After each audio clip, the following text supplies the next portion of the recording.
And look, really, like I don't care what anybody says.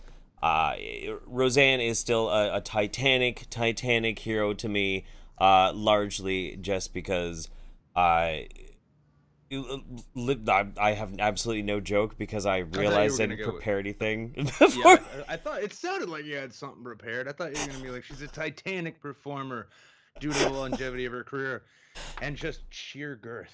Sheer girth. There we go. Yeah. Okay. See, that's why I let Nick do the intros. Yeah, that's what we could probably like get away with naming the episode, just episode 30, whatever. Sheer girth. Sheer girth. Is that what we're naming it? Yeah, we're naming it that. Yeah. That's what's happening. literally was all tossed together at the very last moment. So I'm sure we're in for a fucking banging show, everybody. Yeah, that's right. What's going on, everybody? Welcome to the Midweek Saints. I'm renaming this to episode 39 of the Midweek Saints, Sheer Girth. This is the Sheer Girth episode. We're the Girthy Saints. Unfortunately, that is actually very, very accurate for me. Give me a sound test real quick. Yeah, what are you feeling fat and saucy today? There we go. There we go. Yeah. I girthed up your audio right there. It's all about the girth. We're good.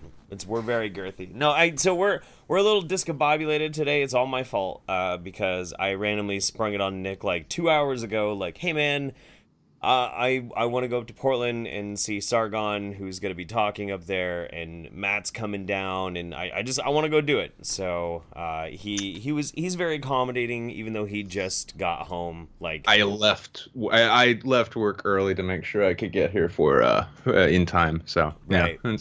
It all worked out though. I'm here and my lights are correct and my shirt's looking primped and I'm feeling exceptionally girthy today, actually. It's very, very girthy. Yeah. Oh, yeah. Yeah. Yeah. Chimichangas and kiwi fruit, so just kind of runs right through you. Yeah. Oh, yeah. Oh, God. Ben Mills says, insert Kilroy story here. I mean, if we're talking about Girth, like... That. Go on. Nope. I ain't gonna stop you. Nope. I'm not telling that story ever again. Nope. I mean, everybody already knows it. That's true. That's very true. And I mean, it should have been like something you just assume, like a presumption of fact, right there. Right. Yeah. Mm-hmm. Yep. We've been trying to do Gaming Saints for like the past few weeks. Last night was fucking retarded. Yeah, we tried to do. We want to do it on Tuesdays, but it never works out. So last night we were like, let's just do Gaming Saints. Fuck it. We'll play PUBG. PUBG servers are going to be down for the next 6 hours. Well, fuck. Okay. So I convinced Nick. I was like, just download Portal 2, and we'll do Portal co-op and stream it. And we'll have a lot of fun. And so he downloaded it, and I was like, cool, yeah, let's play. And then I looked at him like, oh yeah, I don't have it downloaded either. Fuck. Yeah. And then I was like, what about GTA? It's like, oh, no, it's not on my computer. I'm like, okay. Far Cry 5? No. No, don't have that installed anymore. And of course, gaming, streaming Wildlands is out of the question because it's just Potato Stream. Great game. Yeah. Potato Stream every time. I don't know why. Oh, that's too bad. Somebody's asking, is it Mundane Matt that's coming down? Yes, Mundane Matt will be coming down to the Sargon Talk. I'll be coming up for the Sargon Talk, so we'll be there tonight. If any of you guys are in the PDX area, you can come hang out with us. And yeah, I don't know. I'm just gonna try and force as many whiskey shots down Sargon's gullet that I possibly can. Well, see if you can get him to that fantastic Portland bar where like they're doing that whole reparations shots thing. Oh my God! Oh, yeah. I forgot. Well, he can go in. He can just tell him all about his grandpa, and maybe they'll give him like a discount or something. Maybe.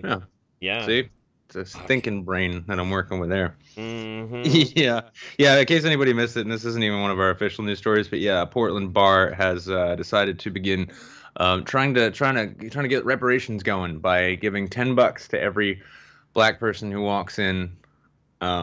Towards a drink, and they just give it to him cash too. So it's they don't even like here's a drink or anything. They just like hand them $10. Although I guess that kind of makes sense. Actually, it's kind of like they were probably like, oh, we could do a drink ticket. Mm-hmm. Fuck that noise. Let's just give him cash. And I mean, you know what? I'm not one to. I mean, it's a dumb decision on the bar's part, and it's kind of obvious, kind of cringy virtue signaling. But on the other hand, I can't really, in good conscience, say have anything bad to say about people getting free drinks because free drinks are awesome. I don't care how you get them. That was ultimately like my takeaway from it too. Like you can look at a story like that and you're like, okay, this is really silly. I don't agree with the idea of reparations. It doesn't make any sense to me. But you have to marvel at it that there are people who are willing to be like, I will give up $10, and then there are people who are like, I will willingly take $10. I'll take the $10 shit.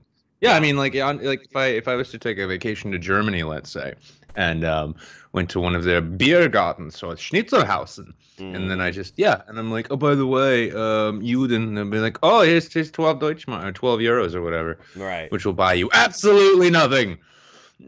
because the euro is worthless. Um, Yeah, yeah, it's not doing we well.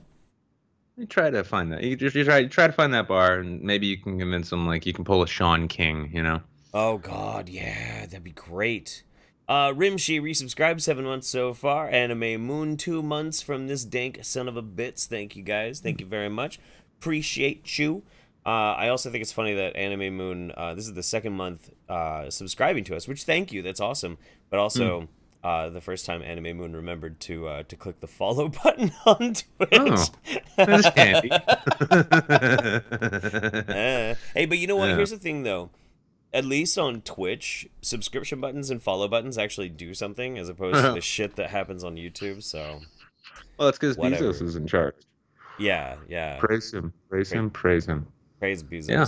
yeah. Yeah. With it is through his light and his glory that you are notified when our shit happens. That's correct.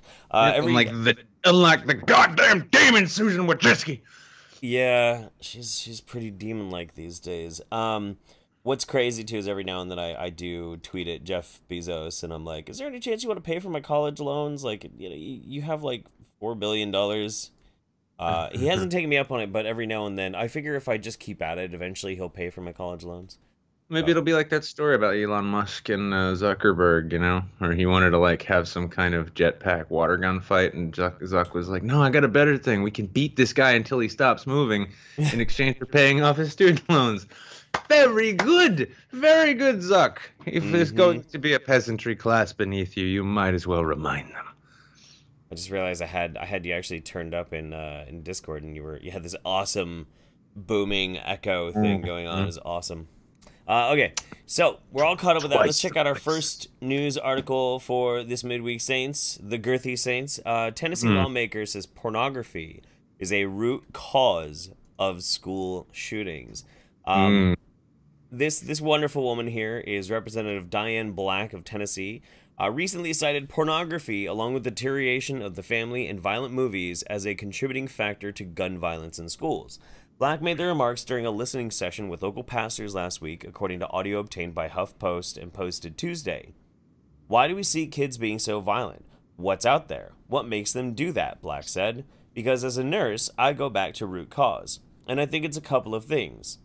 She said, listing off deterioration of the family, violent movies before mentioning pornography. Pornography. Mm. It's available. It's available on the shelf when you walk in the grocery store. Yeah, you have to reach up to get it, but there's pornography there, Black says in the audio. All of this is available without parental guidance. Excuse me? No. You have to Well, be 18 to buy a porno mag. yeah, and that's also why they're kept in the usually kept up on like the higher shelves that have the sort of barriers, so you can only see the title of the magazine. Because the connoisseurs amongst us would hate to accidentally pick up Penthouse when they meant to pick up Playboy.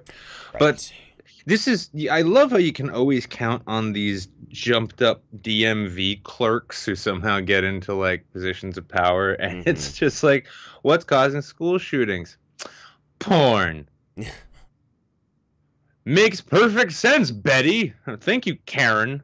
Oh, Porn. Diane. Yeah. No, she Mm-hmm. really does look like she looks like another Karen. She She does. like goes she just goes into a 7-Eleven, sees like Ebony magazine. She's like, "Can I speak to your manager?" And the two clerks are just like, "I fucking told you she'd say it." Mm-hmm. Hatchet-faced fucking Karen here.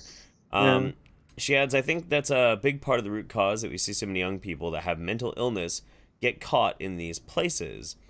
In what places? What the fuck? Getting caught you get like you can't understand that like you have to push the door to leave the 7-Eleven, so they just get trapped in there with nothing but Slurpees and porno. It's terrible. It's the Yeah. erosion of the adolescent mind, I guess. Oh, this Um, this next part, this part's shocking. Go for it. Oh, in the audio, Black does not detail what it is about pornography that she believes contributes to school shootings. I think the context is pretty clear, Black's campaign spokesman. What the hell? God damn it, CNN. It just like shot out on me. I was like, oh, the page stopped responding. Aww. Okay, I think the context is pretty clear. Black's campaign spokesman Chris Hartline told CNN Tuesday, Diane believes the breakdown of families and communities plays a significant role in instances of school violence. Moms Demand Action founder Shannon Watts criticized Black's comments, writing on Twitter that, despite all of the data and experts at her disposal, Black chooses to blame grocery store pornography for school shootings, and she doesn't mean the magazines that glorify guns. Well, there you go. There you go. Yeah, because like Shooters Monthly is probably responsible for those all those school shootings too. Obviously. Here's the thing though. You offer your average 12-year-old, right? 12, 13, 14-year-old. Be they regardless of their disposition, let them be like the outcast kid. Let them be like the trench coat mafia kid, right? You offer them a chance, like, hey, you can look over this magazine full of guns, or you can look at this magazine full of titties. I don't care how much of an outcast you are. You're going for them titties. You like, give me them titty magazines. I know what guns look like. Mm-hmm. Yeah, and if actually, I think maybe I think she's got it dead wrong here. I think she's got it in reverse. If we want to stop school shootings, right? I think we need to flood like the sort of D&D comic shops that these kids might hang out in, or just get them as much porn as possible. Okay. That way, like if they're spending all their time beating off, I mean, if you just nutted, you're not exactly going to jump up and want to kill your classmates. That's right. That's very true. Very, very true. I just realized our gay fish sounds were like not actually playing because I had my audio all fucked up. My bad. Here, we'll play it again. Anderson Cooper. More like Anderson Cooper, right? Nailed it. Okay, that's a little bit better. All right. I'm done fucking around with it. God damn it. I hate it when I don't have... flustered and excited to go and see Sargon. No. Fuck. Whatever. No, it's I what I need to do is I need to get hammered in PDX. I mean, it's not, getting hammered in PDX with an Englishman and Mundane Matt. I mean, it's not the first time. Honestly, not really. I mean, I get every time I go to Portland these days, I end up hanging out with Mundane Matt and getting wasted. So, I mean, he's a great guy to drink with. He really is. He's a fun dude. Yeah. All right, let me catch up with these real quick. Oh my god, holy shit. Like that. Yeah, Seaburton95. Wish I could stay and watch the show live, fellas. Have to go and help my brother figure out how to get a weed whacker working. Have a good night, everyone, and sent us those cheers. We got 4 Amazon Prime subscriptions. Thank you very much. If you have Amazon Prime, you get a free Twitch subscription, so that's always nice. But our buddy Anti-Sleeper, what's up, bro? Good to see you. Seaburton95 subscribed with Prime as well. Cheeky Boy 761 subscribed with Prime. Cats and Lady 313 resubscribed with her Prime for 2 months. Says woo! Dragon of the West is literally throwing a penny at us and wants me to read 7-Eleven, aka Seek Wasteland. Oh, okay, all right. Ben Mills, vanilla porn is why I hunt. Can confirm. It's true. Yeah. Vanilla porn is why you hunt. You know, it's the strangest thing. I actually do recall seeing one time catching Matt LeBlanc. I think this was before Friends. In one of those really shitty, like late night Cinemax, like Skinemax movies. He was like an electrician, and he came over so that like he could have passionate lovemaking as a woman rides his belly button. And like, Matt LeBlanc, no! What would your friends say? Oh, I got that reference. See? Yeah, we're on the same fucking wavelength today. That's good. Anime Moon, because Anahana told me to do so. If midget, big beautiful women, bukkake porn ever made me want to shoot up a place, it did, with more bukkake all over that styrofoam bowl stack in the corner. Oh my god, what? Stop it. All right, moving on. God damn it. Next article, which I totally fucked up on that. Active Shooter and its developer have been banned from Steam. Yeah, we all knew this was coming. We knew this was coming. I mean, they were talking about purging anime titties last week, so it's like, oh hey, yeah, it's a school shooting game. Let's fucking sell that. That'll be great for our reputation, Gabe. Right. Gabe. I hate that name. I mean, I've known lots of really cool Gabes, but like for some reason the name Gabe just like and I think it's because of Gabe Newell, and it's probably entirely because he will not put out Half-Life 3. I think that actually has biased me against the name forever. It's unfortunate. If I was religious, I'd curse the name of the archangel himself and demand the Lord intervene and give me goddamn Half-Life 3. But that's why there's a special place. There's a fucking theme park waiting for you in hell, Gabe Newell. Mm-hmm. Good for Mm-hmm. you. Hell doesn't exist. But if anybody's going to hell, I'd say these the guys who developed this active shooter game. I love their excuses too. I love how they like So you know what they clearly fucking made this, and they're like, no, no, no, it's supposed to be a SWAT simulator, but then we just added in the option where you can be the shooter. Like, really? Well, okay. Valve removed the first-person shooter game Active Shooter from Steam. The removal also comes with the banishment of its Russian developer and publisher, Revived Games and Acid. PC Gamer is reporting that Valve confirmed to them that the reason for the removal isn't for the reasons you think. They explained, this developer and publisher is in fact a person calling himself Ata Burdiev, who has previously been removed last fall when he operated as BC Interactive and Elusive Team. Ata is a troll with a history of customer abuse, publishing copyrighted material, and user review manipulation. His subsequent return under new business names was a fact that came to light as we investigated the controversy around his upcoming title. We're not going to do business with people who act like this towards our customers or Valve. It's Now, almost as though this whole thing was about ethics. yeah, that you're not the first person I've heard to say that, Yeah. and it's interesting. It's really interesting because, the when there's always like this Russian collusion story that's an ongoing thing, right now in our society, and every time that would come up over the past, I don't know, however long it's been going on, 2 years or whatever, I Hmm. always thought back to how much I don't like Russian game developers for one specific reason. There was a guy who made a game called War Z, and it was during the height craze of all the zombie games, like Hmm. DayZ was coming out, all that kind of shit. And this dude made this fucking game, and it was the most unfinished, glitchy, cheater-ridden, and money grab game I'd ever heard of. Like, you could buy items, but if Yeah. you died, then those items are just gone forever. Well, it's like owning property in real Russia. Mm-hmm. You Mm-hmm. can you can buy or you can have stolen. But yeah, I mean it's well, I mean like and I come from Russian stock myself, but I'll be the first to say that Russians can be deliciously devious people. I Mm-hmm. mean, like hysterically fucking corrupt, and they're fine with it too. They're like, no, this is the way it works. If you come from where I come from, you understand.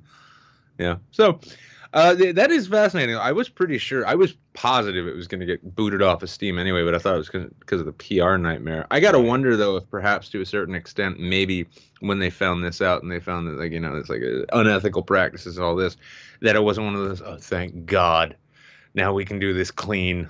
You know. Mm-hmm. Mm-hmm. Yeah, the rep isn't just using this as an excuse to ban active shooter, although some media reports are painting it that way. I'm like a fucking psychic. Um, Valve actually has had multiple run-ins with the developer, and their contention with the previously named Elusive team date back more than a year. Over the Vive subreddit, there was a post last year of people who had been repeatedly reporting Elusive team and their games for being asset flipped scams. Mm-hmm. Hmm. Mm-hmm. Uh, Hmm. the issue from Vive community was that they were being misled and duped into purchasing the games from Elusive Team, only to find out that the games were fraudulent scams. User JCFE, just Effie, he wrote, "There is a history of Valve being ignorant of these frauds. There is such a thing.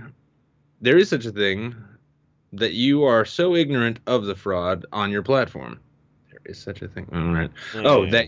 Oh, there it is. That looked like a period. That you are held liable for third-party developers' actions. It doesn't matter what your lawyers put in the terms of service. That doesn't override federal laws meant to protect consumers." True that.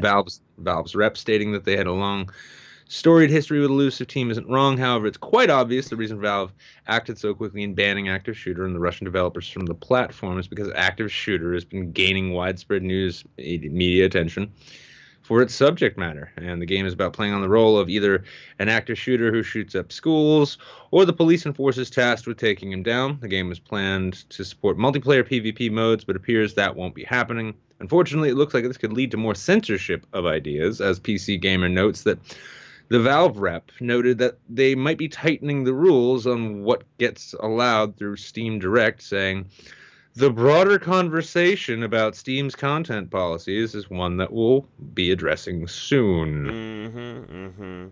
Given that the recent past, Valve has been attempting to censor sexy time games aimed at straight male gamers and attempted to enact the waifu holocaust. It's scary just to think how many more games will be censored during this content policy overhaul. If there's one thing we can say for online platforms with sort of semi-social media aspects, platforms and companies and outlets which perhaps provide things like video games and the like, is that when they get shitty, competitors get salivating. Right. And so, yeah, it's like it would suck to see Steam go too far down this road. But for my part, I'd say that if they did, what we'd probably end up with would be some like the guys from Gab would suddenly be like, "Hey, I got a great idea. What? Let's do Steam, except call it something else." Right. I would rather they not do that. I really don't like the guy who runs Gab. He's a histrionic. What's the word?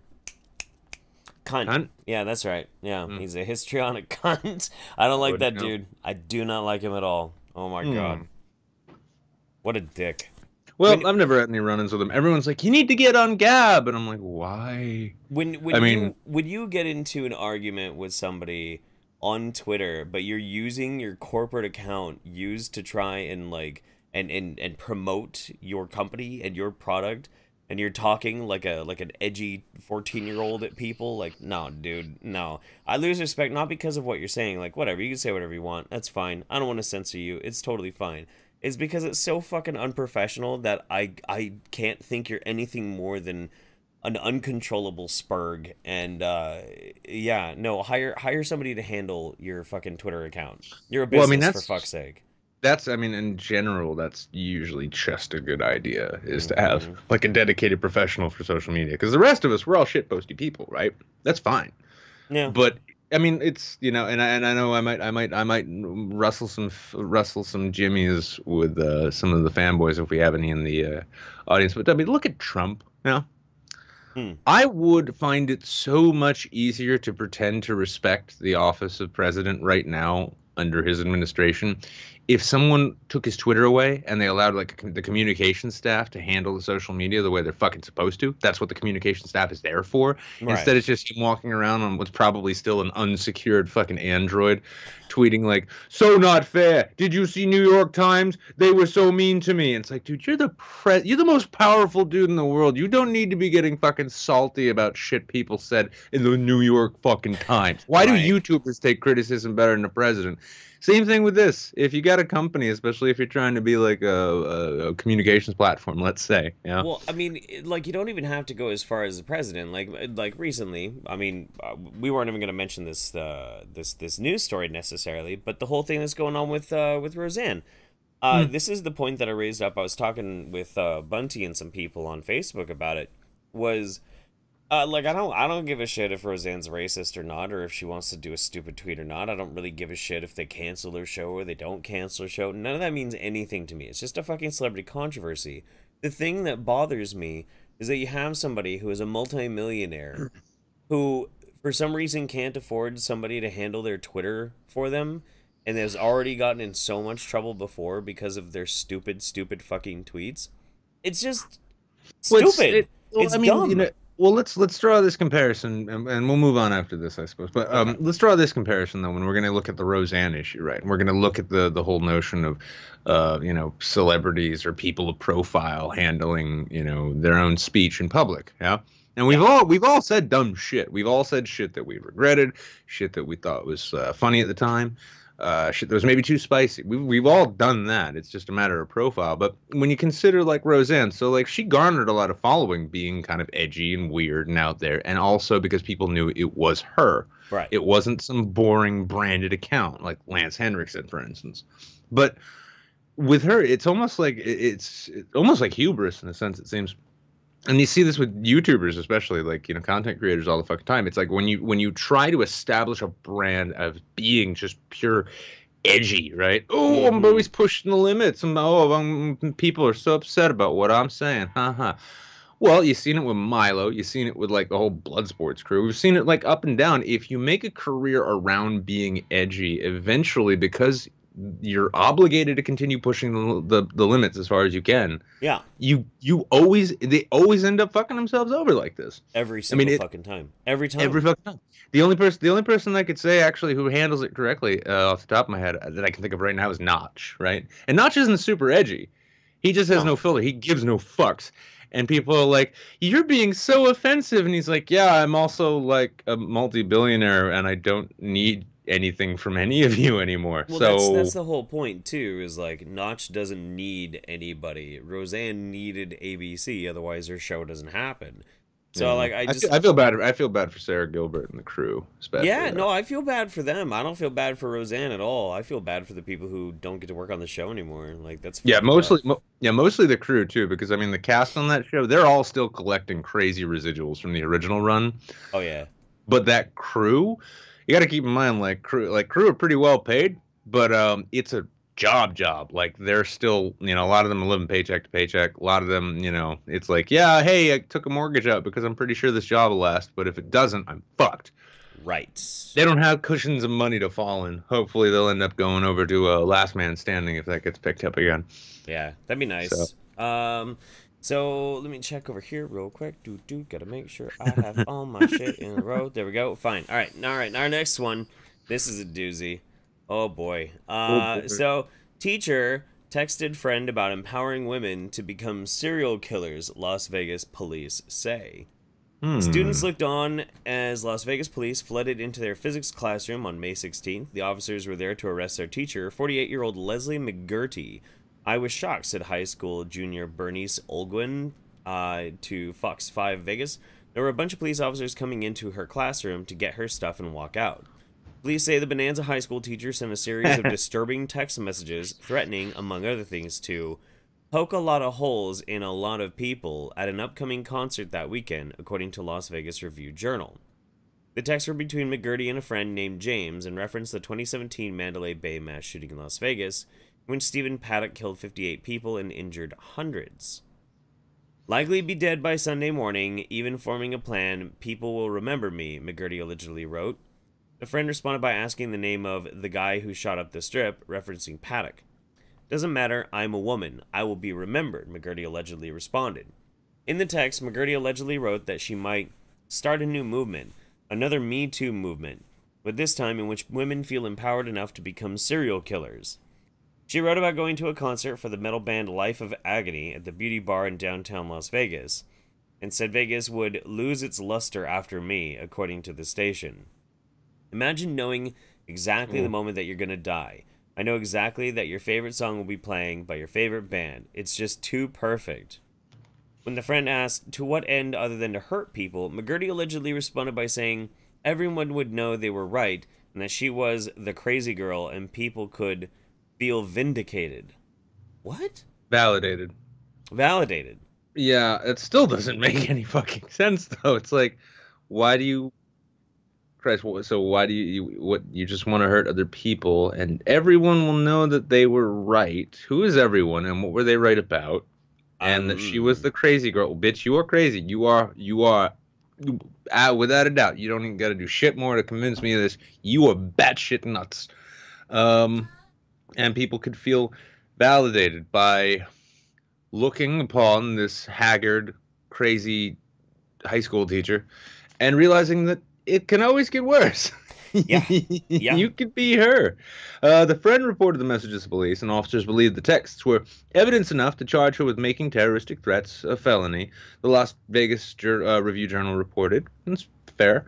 Police tried to arrest her at home, but she'd already gone to work where she was around a bunch of kids. Yep. It was at that point that we made the request for Clark County School District Police to immediately take Leslie into custody and to be removed from the classroom, investigators said in a report obtained by the paper. McGorty bailed out of jail the next morning and told KTNV the messages were taken out of context. Of course! Why are they letting her make bail? Why would they let her make bail? Well, probably the gene. I mean, I don't want to get all honey badger and shit here, but let's remember that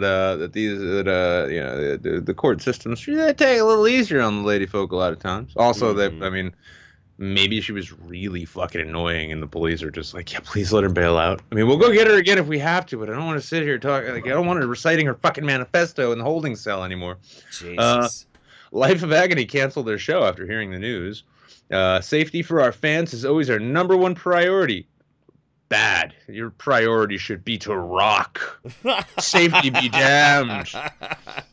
So once we were notified by law enforcement about a possible threat to the venue, we felt it was in everyone's best interest to cancel the show as a precaution since the investigation was still active. Yeah, no, I mean that is an entirely reasonable thing. Although your name is Life Agony, it's like, and just like, well, no, I mean I was glad, I really was looking forward to the show, but it's kind of worked out because I kind of had to take my kids to soccer practice in my fucking Honda Odyssey that day, so can't just rock out every day. Mm-hmm. And we got a little Facebook post of them. Most students spoken to by local media were shocked by the allegations. Miss McGordy was a pretty nice teacher, one student told KTNV. Always I would not quiet ones. Always the quiet ones, yeah. I would not expect that at all, to be honest. Xavier Miller, a student of Bonanza. I love that fucking name, Bonanza High. I wish I went to Bonanza High School, Yeah, that'd be good. Yeah. Especially because, like, you put it on your resume, it's like, I graduated from Bonanza High School, bitches. It was fucking fantastic. We played Cowboys and Indians right up until the PC police came and make sure we couldn't do that no more. Another student agreed. She was always pretty happy and energetic. I would never expect something like this, he told the station. McGordy's mother spoke to KNTV and said her daughter came from law-abiding citizens who don't even own guns. Well, it sounded like she was fixing to stab some folk. So, yeah, there you go. Knife control. It's like somebody dubbed her Cynic 258 dubbed her Hurdy McGurdy. I love it. Hurdy McGurdy. Good. The teacher was assigned to home by the school district after her release and has a court date later in June. So yeah, she's gonna be heading into court there. She's gonna have herself a little. She's got some explaining to do. And then maybe she can femsplain her way out of this, It's the future of femsplaining. You gotta tell the patriarchy while you're stabbing it in the intestines repeatedly. Jesus Christ. It's like, this is for 400 years. You're not black. Shit, I mean, this is for over 2,000 years of subjugation. Man. Yeah, no, she's a creepy looking woman. What the fuck? She is. No, she is. This is, she's, yeah. Mm-hmm. I don't know why. I get this feeling like in her youth she probably ate a lot of acid. She's kind of got that look. She's just got that like really crazy manic look to her for sure. Yeah, kind of crazy eyes there. Yeah. What the fuck is this last one? This last one? Oh my god. What the? This one's right up my alley, man. Here we go. This is all you, bro. Let's do this shit. Doctor slammed by medical board for selling $5 homeopathic sound waves for Ebola. Patients were downloading audio files of the e-remedies on doctor's website. That's like the most clever way to get your mixtape out, I think. It is. Because it was fucking fire. It's like, well, I still got the Ebola, but that was some dope-ass beats, dude. How long you been doing EDM for, huh? Right. The California Medical Board is threatening to revoke the license of Dr. William Edwin Gray III, that's a fucking hell of a name, for selling homeopathic sound files over the internet that he claims, without evidence or reason, can cure a variety of ailments, including life-threatening infections such as Ebola, SARS, swine flu, malaria, typhoid, and cholera. In an accusation filed by the state, the medical board writes that Gray is guilty of gross negligence and requested a hearing in which the board would decide whether to possibly revoke or suspend his license. In an interview with the Los Angeles Times, Gray said he had decided not to contest the board's allegations, saying it would cost too much money to fight. He added, "Frankly, I think we'd lose anyway. You fucking think?" You really? I mean, here's it's one of those classic questions. Who's the bigger fool, the fool or the fool who follows them? I mean, how many people do you think bought these $5 fucking cure-all? Well, I mean, one is too many. I'm just curious how many people were like, oh, I'd hate it if I got Ebola. I better get this fucking dude's I better get this dude's dope-ass dubstep beats to make sure that I can protect myself. It'd be so much better, too, if he mailed you a cassette tape. That'd be super great. That leaves Gray's fate entirely in the hands of the board, which will make a decision in coming weeks, according to the Times. Gray seemed unbothered by the prospect of losing his medical license. Of course not. He's gonna go he's gonna go DJ at Burning Man. The doctor said he is largely focused on homeopathy since he finished medical school. According to his website, he graduated from Stanford Medical School in 1970. Because homeopathy doesn't require a medical license, he can largely go about his business without it. Homeopathy. Hey, Oh, go ahead. at least, I was just going to say, like, for all the homeopaths that you seem to cross blades with, at least this dude he's got that, like, it's like, yeah, dude had a medical license. And then he lost it. Because this isn't medicine. Right. By selling his fucking mixtape and saying it'll cure AIDS. Diluted logic. Extending that illogical bunkum of homeopathy. Gray claims that sound waves can carry the energetic signal in homeopathic remedies to treat patients. He claims to be able to collect that energy by placing vials of homeopathic remedies, like water, in electrified wire coils and recording any emitted sounds. Time coils. Time coils. There's no sounds. It's water. But anyway, with this method, he produced 263 e-remedies, which are 13-second recordings conveniently available as either WAV or MP3 files, said to sound like hissing. It's white noise. Yeah. He's selling white noise to cure cancer. Patients who are not examined or even seen by Gray can get these remedies via Gray's website, mdinyourhand.com. Oh, that's not sketchy at all. Baby arm. There they can dose themselves with the recordings to treat a variety of ailments. The website lists 23 ailments the recordings treat. A user simply answers a series of questions about their condition, and the website serves up the appropriate e-remedy. Individual recordings go for $5 a pop, and they can also subscribe to receive $25 for $100. I bet you anything these are the exact same fucking sound file over and over again. Oh, I'm sure. I just want to take this time to say that this episode of Midweek Saints actually brought to you by MCMD. Check out his SoundCloud link down below. Here's a little preview. I feel better already. Yep. Yeah. All that. I mean, well, not all the cancer's gone. We're still doing the show, but some of it. In the biographical section of the site, Gray claims that in 2014 he created a campaign to treat Ebola via cell phone, curing 3 out of 3 within 4 hours simply by playing the appropriate e-remedy several times in an hour. It's like a fucking Ask a Nurse call. It's like, doctor, help me! I caught Ebola. Oh, do you have any cabbage? We can sort that right out. It's just like, no, this is what this is. This is audio jelly juice right here, dude. Okay.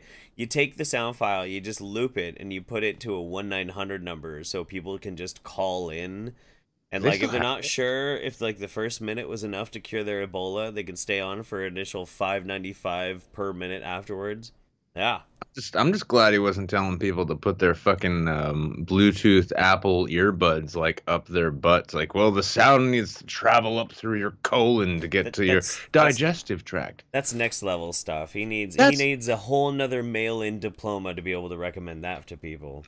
It's like, well, I was top of my class at med school in Belize.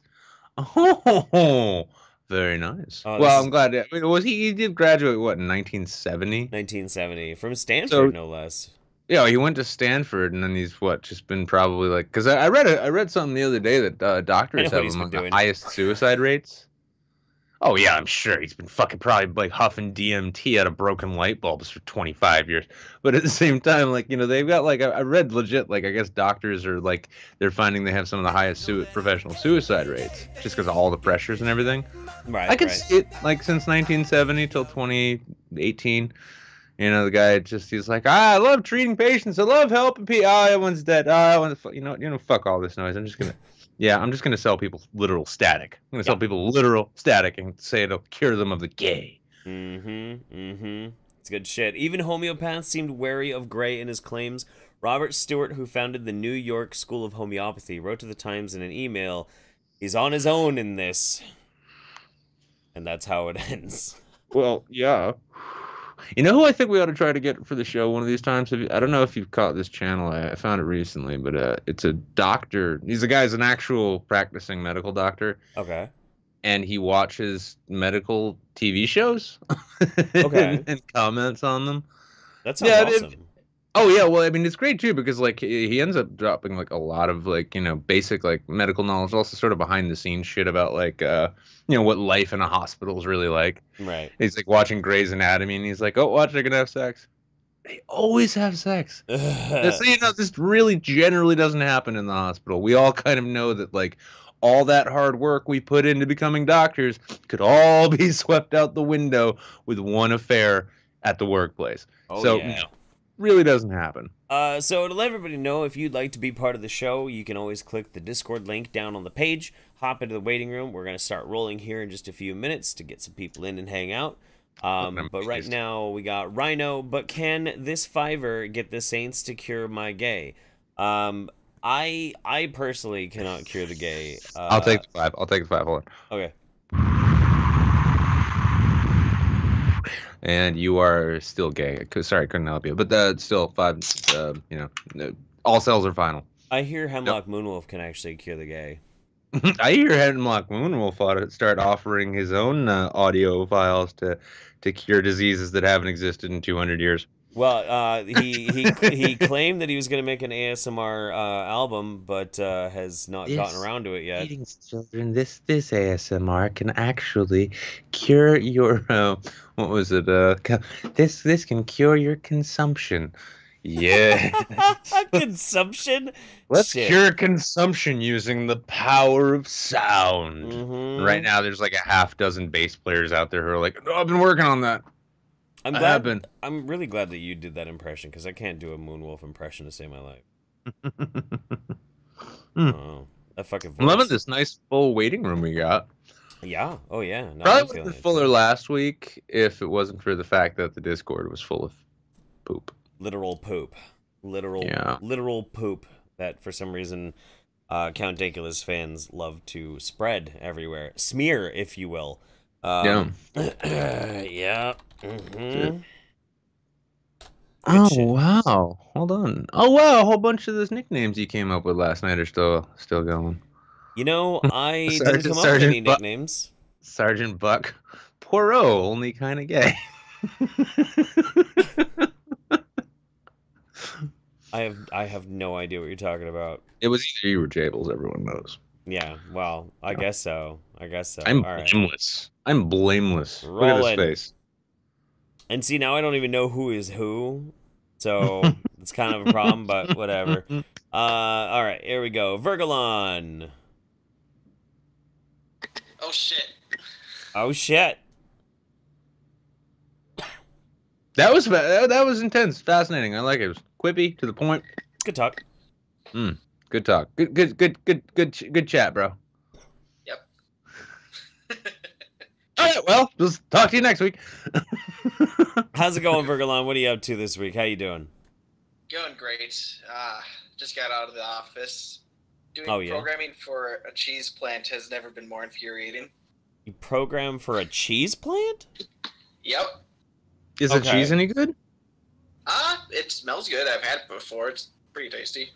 I mean, I'm a man who likes his cheese, so... Yeah. So what is it? So what are you programming, like assembly line shit, or you're what? Just doing? Yeah, the automation, the stuff that makes all the pumps and the valves go round and round, so the cheese comes out the other end. Oh. So when the robot arms on the packing line begin fighting like it's Rock'em Sock'em Robots, that was either your doing or a tragic oversight. Correct. Could you program to do that? If I had the right equipment, yes. Yes, this is how we take our jobs back and create a new robot fighting industry. You just have to create a demand for IT support. No, I love it. It could be like that. It could be like a Real Steel movie, you know? It's like, except instead of fighting robots built to be fighters, it's a bunch of retired assembly line robots who are out of a job. It goes full circle. I love it. It's like It's like, well, this one robot here got addicted to 30-weight motor oil and was found overdosed in an alleyway. But this one became a champion prize fighter by beating the living shit out of a poultry plant packing machine. Yes! Oh, goodness. That fucking hydraulic press channel where they just smush shit in a hydraulic press. Yeah, that thing. Hydraulic like, press channel 30 years later. Yeah, but it'd be getting like that. The hydraulic press itself would be getting called out like constantly. Like, you know, all of a sudden, all of the assembly arms in a given Toyota plant become Conor McGregor. Become Conor McGregor. or in this case, like Nicolas Cage, if you disrespect a woman in front of him. But yeah, and they just get fighty. I love it. Perfect. Fucking beats what was that? Robot Wars, which is still a cool show, but it's like a bunch of RC cars with rotary saws on them are gonna smash at each other, and then we're gonna spill flames at them as though flame actually has any effect on sheet metal. You know, that show really started to piss me off after a while. Like, it started out great. It started out like UFC started out. You know, you got all sorts of like weird random shit, and now every single time you watch Robot Wars, every robot is a wedge. Every single exactly. Everything's the same now. It's just like, dang it, they figured out the formula. I always have waited though, because you always see those ones, and a lot of times they're a wedge, but they'll have this like spike hammer that just.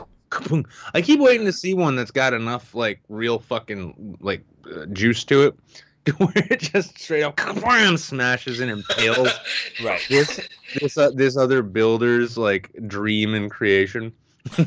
First 5 seconds of its first smash, boom, that's dead. Well, yeah. Guess I better get back to the cheese plant. And it's impaled. Yeah. There was some I think it was the Mythbusters. Was it the Mythbusters guys that actually made? If I'm not mistaken, they made a battle bot that was so powerful that they weren't allowed to actually put it into the field anymore because it ripped every other bot apart, and they would just shred them everywhere, and people were getting hit with debris. Yeah, that sounds like Mythbusters. Like, I mean, I'm surprised they didn't just like build it in a way that just made everything explode. Right. You know, it's just got this like ramrod arm, comes up to the other wedge, stuffs a fucking like quarter stick of dynamite in it, and then fucks off to its own corner. Boom! Oh, Mythbusters win again. It's almost like you guys have been doing this shit for a while. Like a 22-year-old MIT students just in absolute tears. Back to Laos with you! They're never the same after they exploded that cement truck. Okay, here we go. It's called Blendo. It was. That sounds like a Futurama character. Yeah, Perfect. yeah. Blendo, built by Jamie Heineman and Adam Savage, and no. Let's see. Debuted in 1995 Robot Wars US tournament, was arguably the most destructive robot of that period. Declared the heavyweight champion in exchange for withdrawing from the event after creating a safety hazard by launching pieces of its opponent out of the arena. Returned for the 1997 tournament, where it destroyed Hercules and Punjar, and was yet again asked to withdraw for the same reason. Yeah, it's like, yeah. It's like the One Punch Man. It's like the One Punch Man of the robot world. I love it. Oh, beautiful. I kind of wish they could just mount. Oh fuck, I was forgetting. What's the character's name again?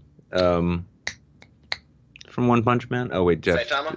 Yeah, that's it, Saitama. Yeah, just mount like a bald Saitama head on the top of it, and just have like just the okay face. Yeah, just the okay face, and just like after every victory, the thing just like spins around and looks at the audience like, okay. Blendo. I know you. Well, here's the thing, because it just does. We did this because we tried to introduce Jeff to anime, but then we do what we always do, and we fucked it up by making it funny. And in this case, we tried to get Jeff into anime by making him watch JoJo's Bizarre Adventure. It might have been a miscalculation. However, I think One Punch Man actually might work. That's a pretty dope fucking show. It's really good. I would recommend it. Funny as fuck. Yeah, and it's not as like, it's not anime. It's like a sitcom. except featuring a bored superhero. And it's great, too, because it's like he becomes the most powerful superhero in the land, kills everything with one punch. He gets bored because nothing can actually fight him, and then everyone's like, how did you get these powers? Because everyone has an epic backstory. He was unemployed, and then he just started working out. Yep. He's like, I do 100 push-ups, 100 sit-ups, and run 10 kilometers every day. They're like, that's a basic... That's not a workout routine. That's a basic physical fitness routine. So yeah, I won, praise Blendo.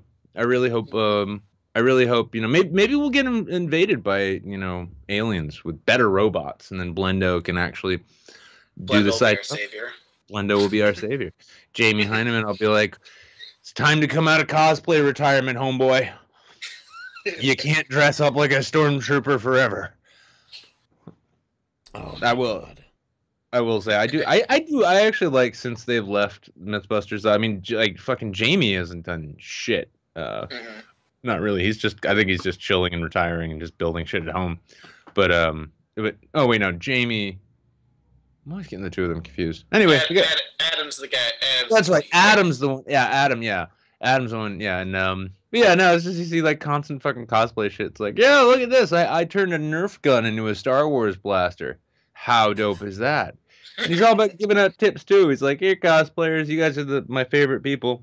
And it's like, you realize he means the real cosplayers too, not just the ones of like, hi, I'm cosplaying as a naked cat girl. Hit me up on Patreon. You can see my butthole. I mean, I'm not complaining. I don't mind like these like sexy, like these like sexy as fuck chicks, but it's like it's just porn. It's just softcore porn. It's like, hey, you can look at my sexy jiggly self. Like, all right, that's great. There's nothing wrong with porn. It just, just be honest about it. Gotta be honest with yourself. And if you get your nose and face chopped up so that you can look like everyone's favorite waifu. Oh God! Don't remind me of those people that have actually tried to do that. Oh, well, no, I've seen a couple, because, I mean, I see them on Twitter all the time. It's great, like, when these pictures pass by, it's like, damn, that's a hell of a booty. Oh, my God, look at them boobies. And then, like, you look at their face, and you realize it's like, wow, noses are not naturally shaped that way. That looks like a fucking Starcom toy. Holy shit. Oh, God. No complaints. That reminds me of this funny 4-panel comic that I read. That just basically does that, where like the character is asking for, I want big anime eyes, and just the doctor just opens her eye real wide, and then just it's state gun. But it's basically I'll have to post it in the Discord. Like, God. It's like, well, what can I do for you, patient? Well, doctor, I'd like to be like my favorite anime character. Say no more. Just stuffs a live squid up its ass. Also equally valid. Yeah. Oh, yeah. Well, it's like, well, I was thinking about Dragon Ball, but I mean, I guess you've been looking around in my internet history, haven't you, doctor?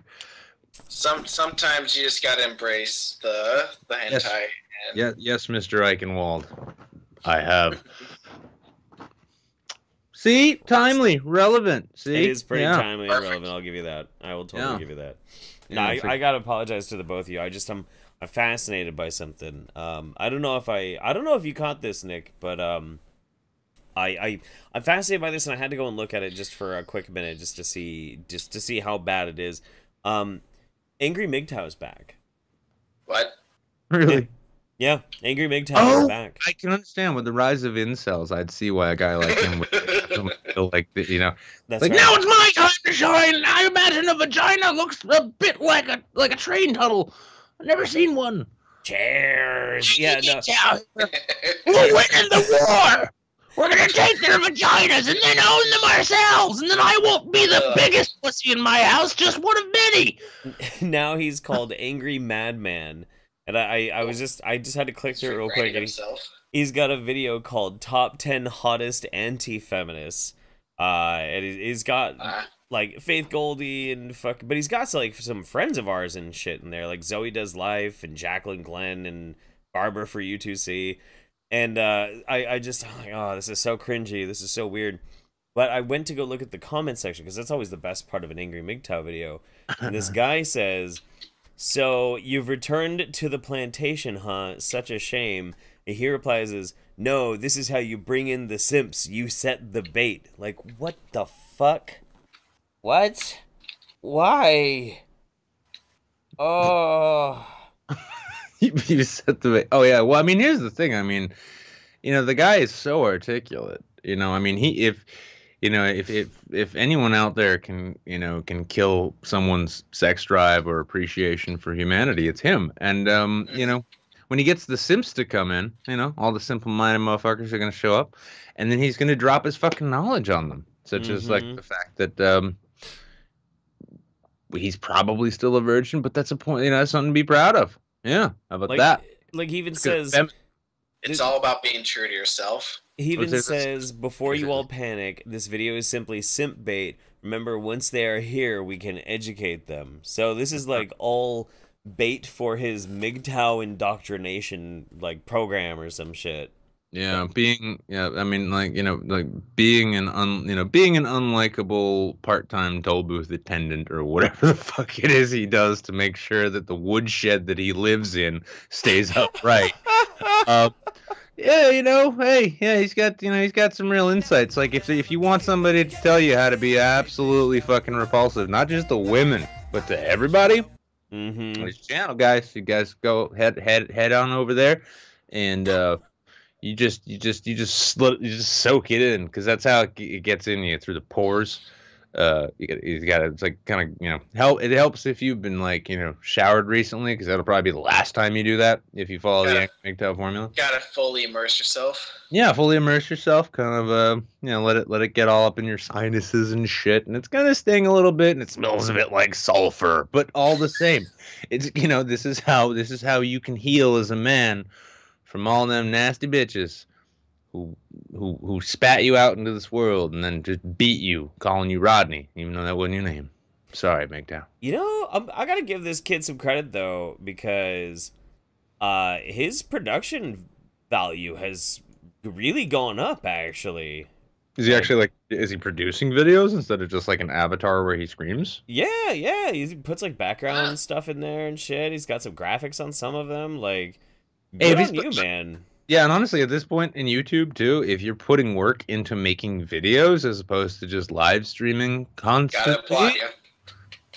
I mean, it's kind of like, well, you kind of missed the boat on that one, but I'm glad to see you're trying to keep the tradition alive. Yeah. That's some funny shit. Oh, my God. The era of the live stream. Well, yeah. No, I know. Jesus Christ, man. It's so ridiculous. I just can't even wrap my head around this shit anymore. I mean, one thing we can count on with Spurgs like that, and just the rest of them in general, is like, when they go away and come back, you can count on them making a big old stupid fucking mess once again, in the same exact way they did before. And this time it's just like, when to get your popcorn ready, because you already seen the pre-show. Yeah, that's right. Sunlight coming in. How about that?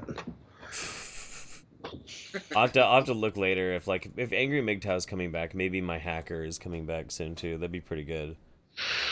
I haven't seen that guy in a while. Chris, my hacker dude. Oh, your buddy. Yeah, my buddy. Oh yeah, that guy. He was this close to fully exposing you as being a Monsanto. Yeah, Monsanto. Right? I don't know why he didn't. I mean, he kept threatening if I didn't acquiesce, and I never acquiesced. But I guess he's a very merciful man. I don't know. Obviously, the Monsanto ninjas got him. I haven't seen him in a while. Maybe. Well, that being the case, brother, before we get rolling again, you got anything you want to promote, pimp, shill, whore out, anything like that? Let's see. I guess the one thing I always wanted to promote was my go-to Let's Player that I watch on a basically daily basis. Sure. He primarily plays Super Mario World ROM hacks. His name is Raocow. RAOCOW. RAOCA. W? COW. And he's on Twitch or YouTube primarily. YouTube. Ah. Yep. Raocow. He's been a. I am loving the resurgence in like sort of like the retro games sort of thing. Like I've been streaming Black and White 2 a lot lately. People really like it when I find depressed elderly people in my city and I just fling them out into the ocean for not having jobs. Oh yeah. I am a good and just God. Just keep working. Oh, these are cool. I'm looking at some of his ROM hacks, and these are pretty awesome. Yeah, he's quite the little devoted following behind him, and he's uploaded 2 videos per day since who knows when. Well, he's recently been going through all of the Mega Man games in release order. So he's currently on Mega Man Extreme for the Game Boy Color. Rad. He also played Mega Man for DOS. Oh God. Yes, that exists. Oh no, I know. I played it like a million years ago. Yeah. No, I had that on an old DOS computer. Holy shit. And did Mega Man for the Game Gear. It's always nice too to find it's nice to find like a Let's Play channel that's it's got its own kind of thing. That's the thing I like about those because they're a dime a dozen these days. Right. Yep. And when you find somebody who taps into that niche where you're like, oh fuck, I remember this. Yep. It's kind of cool, especially if you got like it's got personality to back it up. Mm-hmm. Although we shouldn't mention Let's Players and streamers too much, otherwise we might get copy striked. Yeah, you never know. You might get copy striked. Hey, thanks a lot for coming on, buddy. We are the Twitch thoughts Thanks now. for having me on. Look at me. I am the Twitch thought now. Cheers, my friend. See you, dude. Oh my God. Look at me. I am the Twitch thought now. Let's take another button down real quick. Yeah. Oh, it does shit because this shirt falls perfectly. Let's see. Dragon of the West. It'd be funny if Valve pulled a Blade Runner and Half-Life 3 came out 30 years later. Nah. Fran Man, he says Peterson has never been falsely accused of anything. Angry MGTOW, the Raocow. Yeah, no, I looked at that. One of the things that Angry MGTOW was saying was like, basically accusing Jordan Peterson of not understanding what it's like for people to be falsely accused. It's like, have you been paying attention? I gotta wonder if and this isn't even joking about the dickhead or anything. Mm-hmm. But I do kind of wonder if what kind of shit maybe he's been through.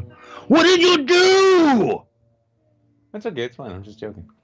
Hey, no, I'm live. Okay. Go. Hi. No one can see Hi, you. Quinn. You wanna say hi? Yes. All right. Hi. Hey, what's up, Quinn? Everybody say happy birthday. She turned 10 on Saturday. Happy birthday, Quinn. They all say happy birthday. Okay. And now get off camera and go wash your face. Okay. Covered in what? It's that English chocolate, isn't it? Yeah. Yeah. Yeah, the dairy chocolate. I got another package of a bunch of art supplies and candy, and I'm like, there's a particular fan of mine from England. He's like, send a whole bunch of art supplies and candy for your daughter. Like, Ben Mills, Anna Hart said, if I donate, I can see your asshole. This is for it to be on Pornhub Saints to legit make it porn. You don't want to see my asshole, man. You definitely don't. I'll tell you right now. As an update to those who've been waiting for Pornhub Saints to happen, I can say that I sent an email out to them. I'm gonna continue in action. I'm probably gonna try playing some of my old sales tricks where you just find out the actual contact info of the individual you need to talk to. But yeah, we're pushing for it. We're pushing for it. Also starting to look at BitChute a little bit, see what's going on there. It's always fun. So see if we can actually do some nudity. Yeah. And yeah, I mean Pornhub would be ideal. Loads of fun. Also because it would just, it's like that's pure not safe for work. Like, have you seen half the shit on there? As long as we don't murder anyone. Right. Well, as long as we don't murder anyone who speak English, because if you speak like Russian or something, you're fine. Everyone knows this. Then it's not that big of a deal. But yeah, it does. What I was saying before though is I was curious. I am kind of curious, like he sounds like a bitter little man, right? A bitter little dickhead. But all the same, I gotta wonder if maybe he hasn't been like dragged through the ringer, like custody and shit like that. Maybe. If he does, like, I could, I'll just be the sterling, Jesus-like example that I am and say, don't be a dickhead. It actually can get better. It gets better. Yeah. It gets better. It's true. I'm dropping some Neil Patrick Harris shit on you. Our buddy Matt Yarbo is in the chat. I know he's currently driving down from Washington to the event that I'll be at. He says, Jeff, this is our third event at PSU. Do you think we'll actually see Antifa? No, I really don't. And the reason why is very simple. Portland may be full of like Antifa and shit like that, but everybody's stoned, so nobody really cares that much. So I don't think we'll see any. But let's go. Also, it's such a dead meme too. I imagine like even they've got to like some of them have got to have some like self-awareness. Like, hey man, you want to go do black bloc? Like, no, it's kind of played out, don't you think? Yeah. What? Talk about Yanny or Laurel. No, we are not talking about Yanny or Laurel. I told you I'm doing a show. Go, be gone, be gone. And What does a dead mean? So you're saying Yanny and Laurel's already a dead meme? Yeah, it is. Now, come here, give me a high five. This kid, this is the future. Mm-hmm. Yeah, so she knows a dead meme better than I do, which is not saying much, but all the same. Yep. So right. There you go. Next up. Laurel, and then Go. It was annoying. Go. Get away. Get away from me. Next up, we've got. Close your door. I have a feeling that I have a feeling like somebody, a mysterious stranger, renamed this person. I have no idea who it is now. What's Their the name name? is JF's Brokeback Mountain. JF's Brokeback Mountain. Welcome to the show. He got unmute though. Yeah. Oh, I know who it is now. Who is it? It's Dragon. Oh, shit. What's up? What up, dude? What's up, man? How you doing? Dude, I was actually in the middle of filling up my turtle tank's water. I'm like, wait, what the fuck? Something's up on my phone. Now I gotta step outside. Aw. So, Yeah, I'm watching you. Yeah, I'm watching you guys through my Xbox, and I got surround sound, so I get to hear all of the gloriousness of the saints. so can you settle something for us? Because some people think that the nicknames that happened last night was me, and I came in like a thief in the night, and I renamed you JF's Brokeback Mountain. Is that true?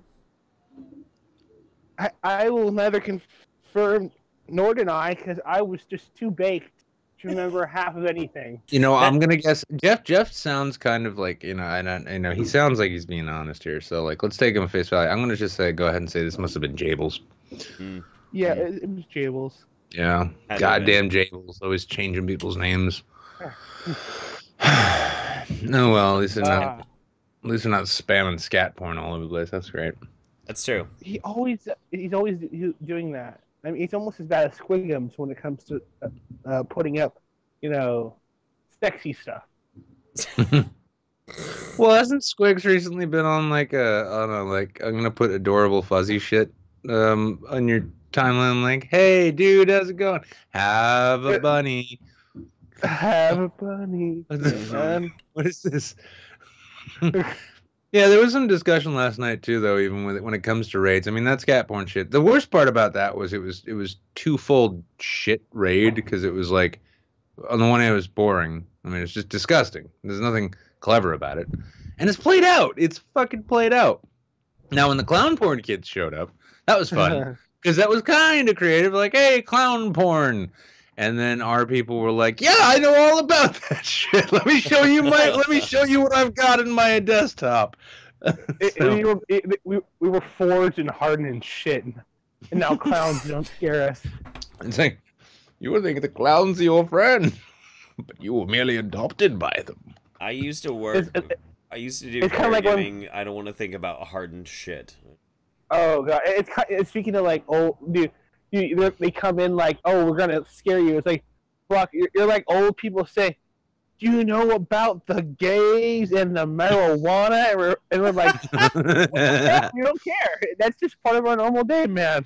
I think that's what isn't like the trendy new response to just call it like boomer shit. It's like, oh, here's a bunch of clown porn and scat porn. It's like, fucking boomer.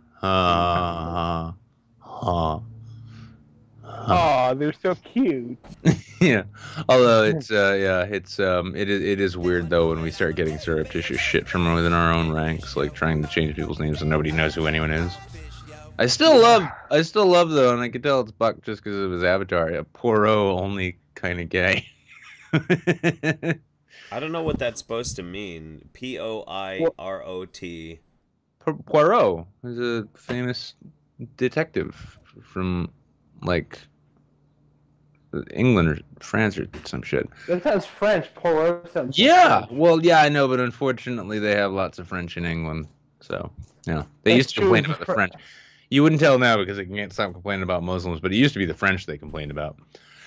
But yeah, it's yeah, clearly. I don't get is the French should be angry at the Muslims because didn't they protect Europe from like Moors back in the Middle Ages? So why don't come on? We need to resurrect Charles Martel and have them go. No, we shall not have the Moors, and we shall drive them out of Paris.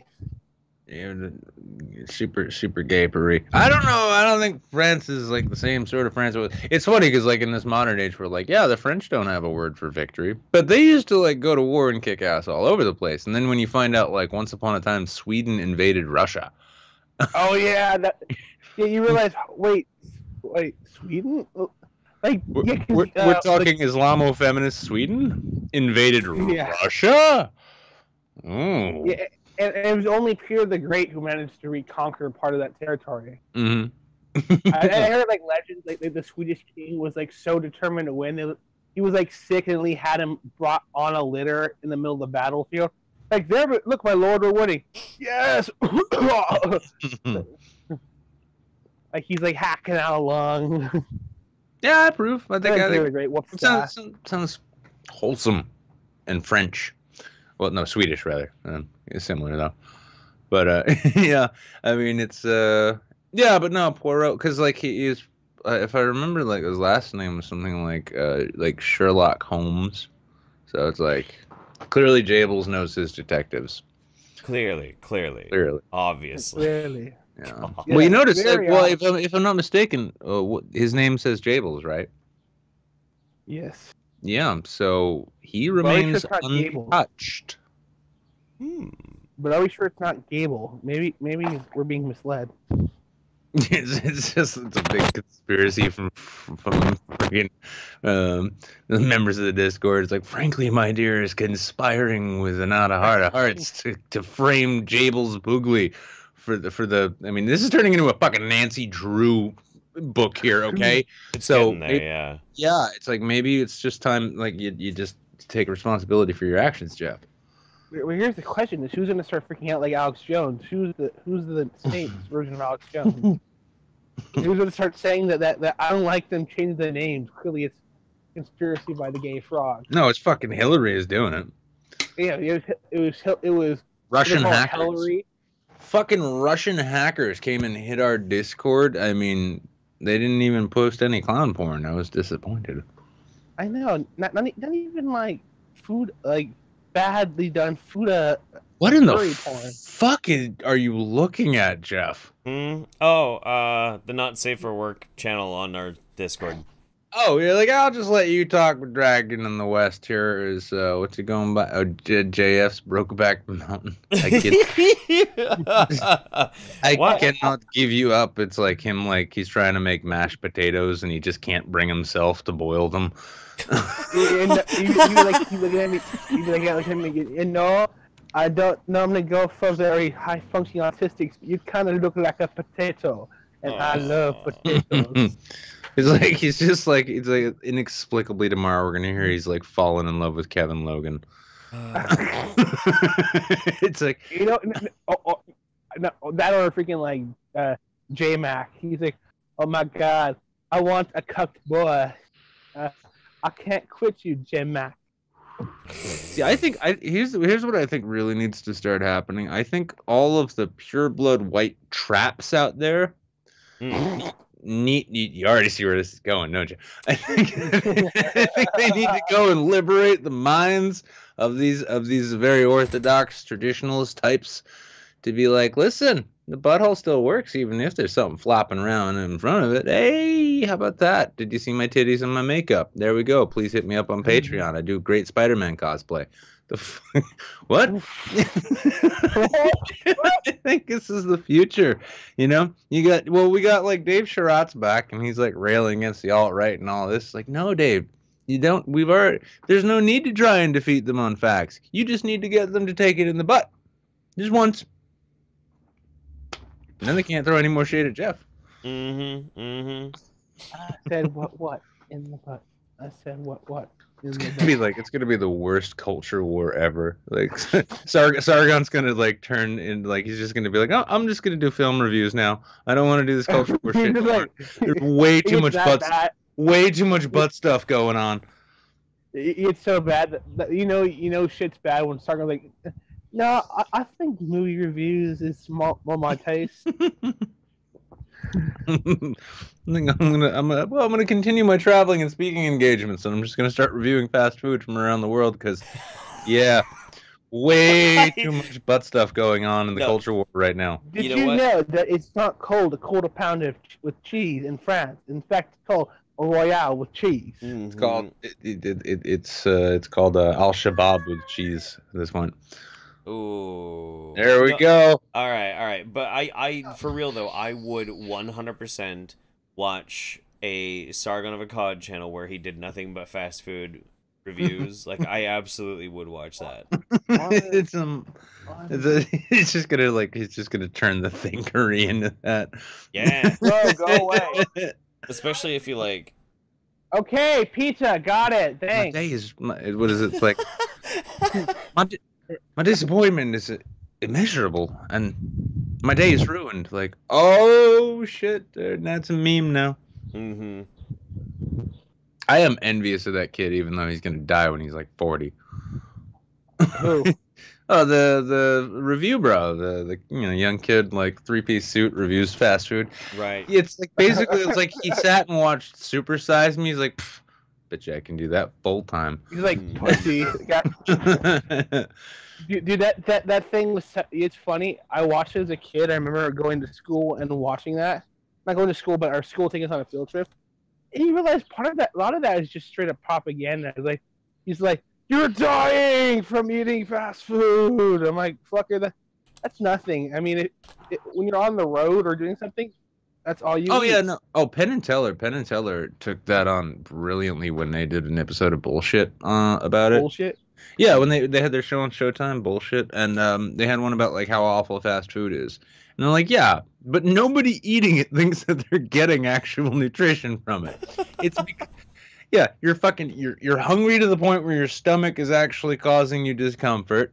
You've got maybe no money and you're in the middle of shit. What are you going to do? You're going to go to fucking Applebee's and get a salad with walnuts? No. You're going to drive up. You're going to have some fucking dropout hand you a paper bag with like a poorly assembled sandwich where the cheese is for some reason on the top of the bun, but you remember who you're dealing with and their frosty machine is broken.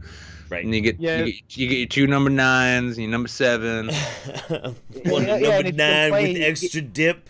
And if you complain, you get the manager who's basically a college. I just finished my degree, but I can't find a fucking job because no one will take a freaking interpretive dance. Hi, I'm Jeremy. I manage this McDonald's. I recently graduated from DeVry. Why did you say that? Because it's the closest I'll ever come to being proud of it. How can I help you? So now the chat is currently going through ideas for alternative channels for Sargon. Started with Anti-Slaver. He said make a beer review channel called The Drinkery. That's pretty good. I will fly to England and I will straight up Hurdy McGurdy that motherfucker if you try stepping on my game like that. Rhino said a fart channel called The Stinkery. Anna said a porn channel called The Pinkery. That one's pretty good. Mm-hmm. And then Andy Sleeper said an Asian-oriented channel called The Chinkery. Oh. Yeah, that's my shit's so tame at this point. I was thinking like he could go out and actually like be like, I'm an Englishman and I've only fired guns in the United States. No, I'm gonna review them. Welcome to the Plinkery. Ooh. Hey. No, you know what? Yeah, I could see that. Yeah. I would, When he- I would take Sargon out shooting. That'd be great. But Yeah. by the way, if he does an Everyone tries to. Asian-oriented, well, if he does an Asian-oriented channel, he needs to get 2 people. He needs to get freaking roaming millennials as a possible co-host, or Justin Wang, and that just because I want to watch Wang just look at him. Well, seriously, dude, what the fuck? Yeah. Sit around and talk about like social politics and philosophy and call it the Stephen Pinkery. You're fired. You're fired. Dragon, you're hired. Oh, You're hired. Oh, fuck off! I'm gonna go have my own midweek Saints with Count Dankula, with blackjack and scat porn. exactly. Forget about the blackjack. Oh man! By the way, I did want to say you did really good on last midweek for I didn't posting think that. so, but it was. Yeah, I mean, well, I managed to like there was only like roughly a minute or so with no audio, so that was good. That's fine. Whatever. Hey, we've all done worse. I mean, Well, I thought it was if funny you because get like, worse- it was late as fuck for him too, and Yeah. like. He hit me up the next day like, oh man, I'm sorry I wasn't like, more like lively and such. It's like, don't worry, dude. It's fine. I'm used to carrying the show. Man, I just dealt with a scored case. I fucking, my dog won't shut up. Like, Buddha, stop fucking bugging me. I'm not gonna fit you Oh, yeah, he anymore. was fucking snoring. Yeah, he's snoring in the back. Like you could hear Buddha snoring in the background at one point. It's like that poor thing. It's just designed to breathe badly. Yeah, it is. That's So they're like- Dragon. At yes. that time, what do you want to show? What do you want to promote? What do you want to put out there, my dude? I'm gonna show my channel, Hollow Downs, where I go and I just kind of look at shit. I'm actually thinking about starting a whole new segment on, like, you kind of inspired me, but I was already thinking about it. Doing a whole like analysis of of conspiracy theory, and almost like a theoretician, anthropologist. Here we have the flat Earth theory, where we talk. Why do people believe this? And why do we even fucking care? Just- Find just- out next on this episode. You just loop the right clip of Paul Joseph Watson doing something a little retarded and be like, just give it like a David Attenborough thing. Mhm. It's like, now the conspiracy theorist will routinely check their view numbers to validate their shitty positions. No, but Look at I want to. my views. Fuck you. I seriously want to do a whole analysis because it fascinates me. Like religion, it's how as religion fascinates me. So does the concept of people, thinking someone's there. Like there's some force. They can't just go, shit happens. Whatever. It has to be magic. Mhm. Plus I had a teacher in high school who was basically the the Egyptology communities hiding what's really under the Sphinx paw. And I had I remember this because he was like there's a hidden thing. One of my class says that's where Osama bin Laden's hiding. But he was saying it in jest. Well, I mean, this is it. The one thing you can always count on when it comes to conspiracy theorists, right? I mean, you get it kind of fades a little bit, but you kind of see it shine with like the bigger names like Alex Jones, Paul Joseph Watson, even Stefan Molyneux. I think is a great example of this. These are people who, when they come up with their crackpot fucking ideas and they spend so much time not questioning them that they assume that they're true, when they present it, there's always this proud fucking banner march going on where it's like, I know the truth, I know the enemy, I am here to help you. It's empowering to them because otherwise they're just annoying people who are perhaps lacking in certain skills. Yeah. I also one of the things I do want to tackle on there is actually one of the things I'm going to tackle is social justice, but as a conspiracy theory. Look at it from a conspiracy theory point of view. It is. And look at but everyone attacks it like it's a legitimate theory. I want to attack it like it's like some tinfoil hat wearing motherfucker. Like it's some crackpot or shit. Yeah, like it's some like tinfoil wearing Well, hat it's no, I motherfucker mean, going, yeah, well, I mean, it was like I was saying before, though, in the same way that like they feel like proud banner, like they're bannermen, like charging into battle. The other thing to it is like once they identify a nebulous enemy that doesn't exist, they can continually tilt at that windmill endlessly. And so yeah, whether you're fighting the Illuminati, yeah, or the fucking capitalist cis white patriarchy, you're fucking to quote Randomer Cam, you're throwing shade at shadows here. It's like there's nothing to be you are done. basically at that So point you're Don Quixote. Yeah, and you'll never be defeated because you don't actually have a real enemy, but you've convinced everyone that you do. So, well, fucking, I look forward to seeing that shit, dude. Hollow Dan is the channel on YouTube. Go and check it out, everybody. After this show is over. Not first. Yeah. Not before. All right, guys. Hell yeah. It was great chilling with you guys. I'll hang out with you guys afterwards. Cheers, buddy. All right. All right, so let's go to all right. Over here we've got. Right back. Yeah, go for it. I'm gonna go attend to some things. Attend to a few things. Well, I'll tell them later that Franman781 and Caligator both tipped out for the birthday girl Quinn. Rimshi, Pornhub Saints, Assholes Ahoy, 001. Oh, episode 1. Ah, yeah, that'd be a good name for the first one. Assholes Ahoy. Anime Moon, some dick on Twitter is trying to claim Zoe Quinn and Chris Clue as legit sources on what Gamergate was on Twitter when I provided legit evidence that bitch didn't know what he was talking about. That's fair. No, I actually recently was heartbroken. I discovered the love of Chuck Tingle through this Discord and like through the show and everything like that, and I was very excited about it. And I started spreading the love of Tingle, and then somebody clued me in that that Chuck actually helped Zoe Quinn promote her board game or some shit. Like I can't remember what the details were, but that was very heartbreaking because I just grown to love the Tingle, and that kind of buzzkills it for me a little bit, you know. Just saying. All right, let's do a roll. Oh boy. I can't tell who anybody is. I can't tell who anybody is. Oh well. All right. Next up on the show is going to be Victory Bluster. Hey. Hey, what's going on, Victory Bluster? How you doing? I'm doing good. Excellent, excellent. What you got going on this week? What you been up to?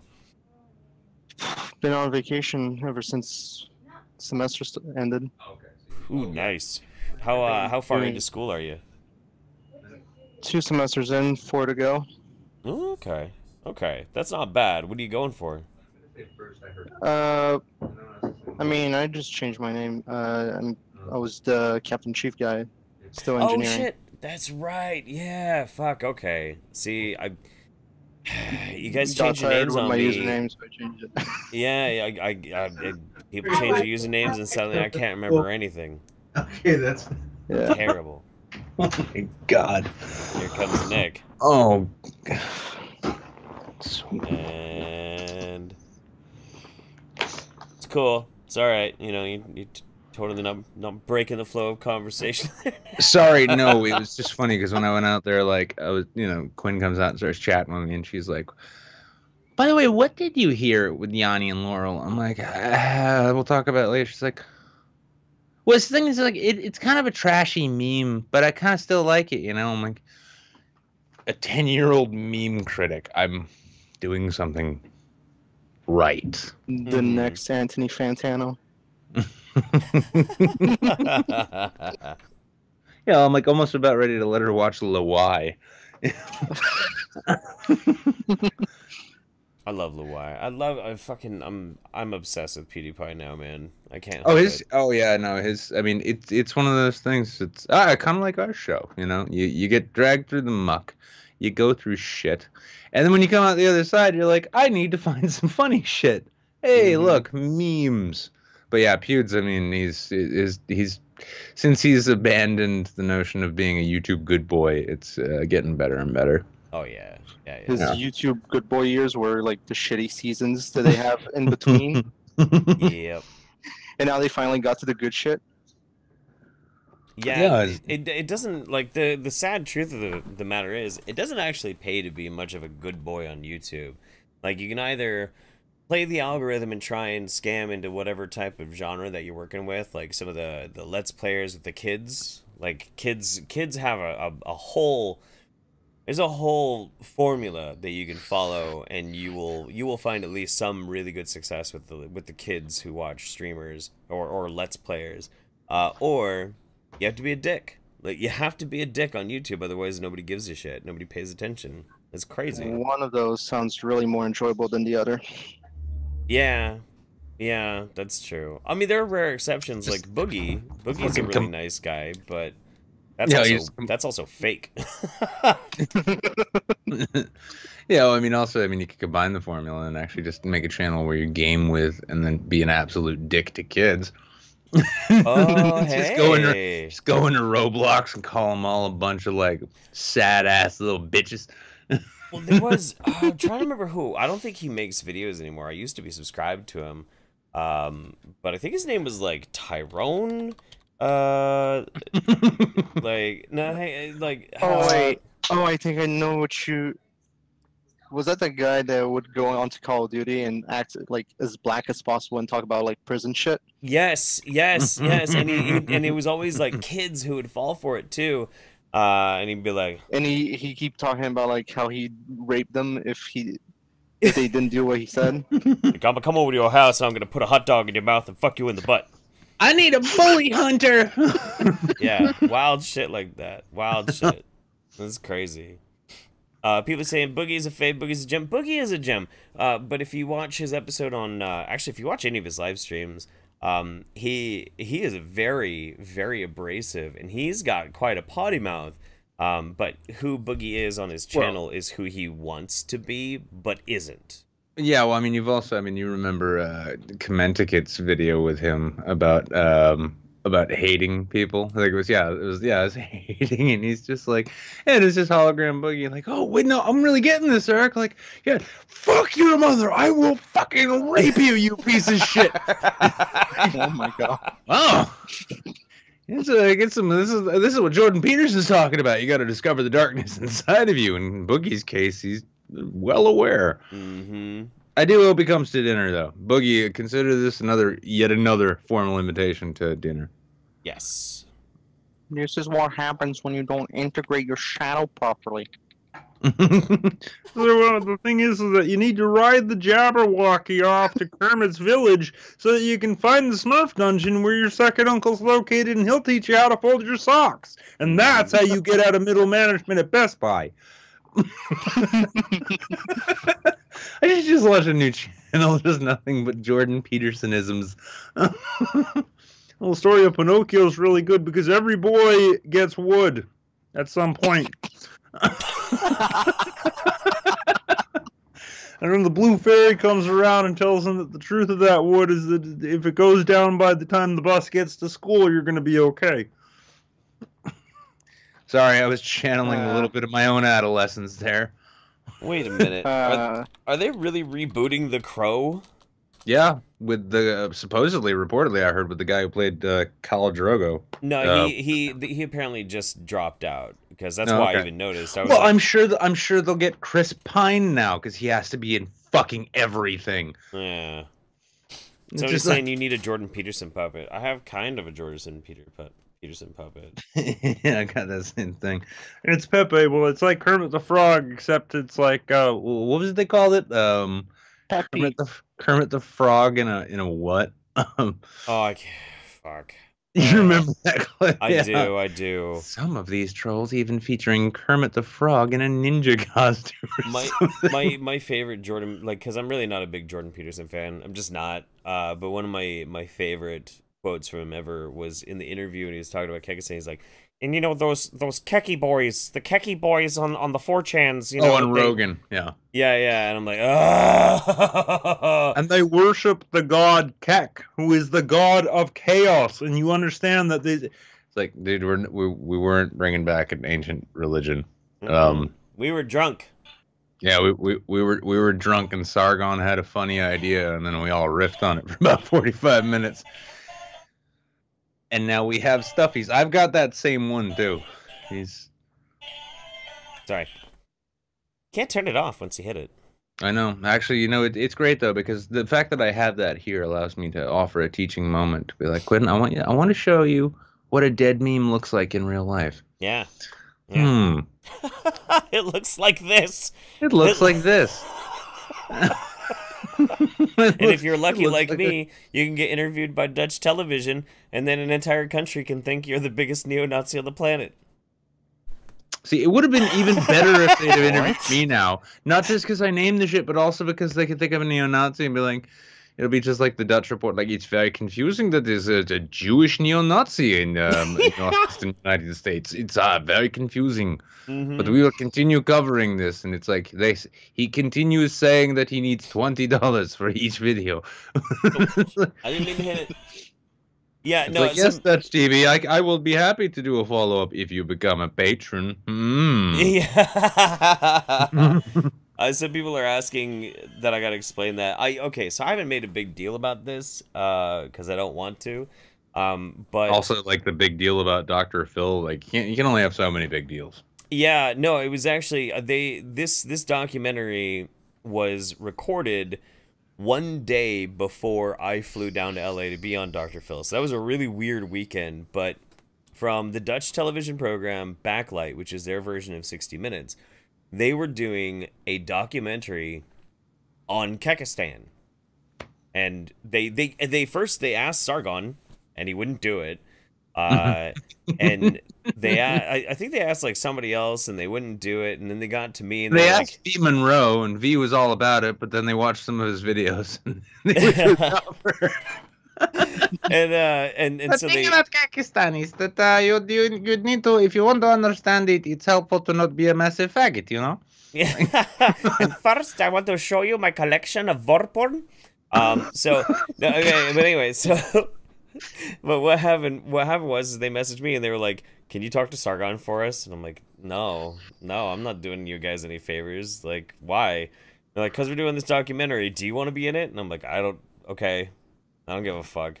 And so yeah, they recorded me, but like I had such good lines in there talking about like meme freedom, and some of them were included, but a lot weren't. But they had to do this long protracted scene of me in my messy garage trying to find a Kekistan flag, because I don't know where the fuck it is. But there's a line in there, and it's a joke. It's totally a joke. The joke is, I can't find it. Maybe I should ask my wife, "Hey, honey, where's my hate symbol? Ha, ha, ha." And I thought that was funny. Apparently, the Dutch people do not think that's funny.